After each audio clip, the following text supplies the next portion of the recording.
राजस्व दोनों ही बढ़ गए हैं। इसी प्रकार से जब हम अवरोध के बिंदुओं को हटा देंगे तो हमारा समय और ऊर्जा दोनों बचेंगे और काम कोशिश में हम अधिक हासिल कर सकेंगे। यही कारण है कि साफ रहने से हमारे मन को अच्छा लगता है। हम एक साथ आगे बढ़ रहे होते हैं तथा उस संज्ञानात्मक भार को कम कर रहे होते हैं जो वातावरण हम पर डालता है। यदि आप आदत बनाने वाले अधिकांश उत्पादों की ओर देखें तो पता लगेगा कि उत्पाद और सेवाएं आपके जीवन से अवरोधों को कुछ हद तक हटाते हैं। खाने की डिलीवरी की सेवा से किराना खरीदने की मशक्कत नहीं रहती। डेटिंग ऐप से सामाजिक परिचय की मोहताजी नहीं रहती। राइड शेयरिंग सेवा से पूरी शहर में घूमने की परेशानी नहीं रहती। टेक्स्ट मैसेज भर से मेल पर पत्र भेजने से मुक्त हो जाते हैं।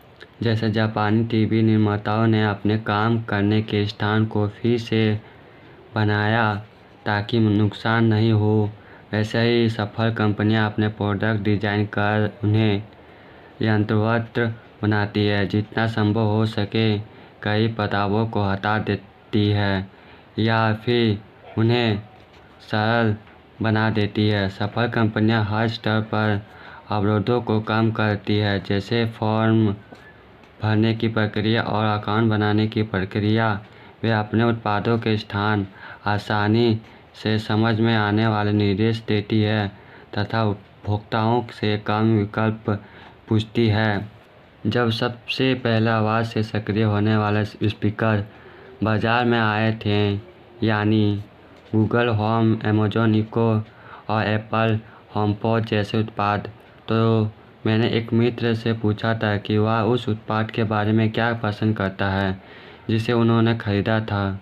उन्होंने कहा कि फ़ोन को निकालने, म्यूजिक ऐप खोलने और ऐप्स लिस्ट चुनने के बजाय प्ले के एंट्री म्यूजिक कहना आसान लगता है। बेशक कुछ साल पहले स्टोर तक ड्राइविंग करने और सीडी खरीदने की तुलना में आपकी जेब में संगीत तक असीमित पहुंच होना उल्लेखनीय रूप से अवरोध रहित व्यवहार था। कोई भी व्यवसाय से उसी परिणाम को ज़्यादा आसान तरीके से देने की अनंत खोज है।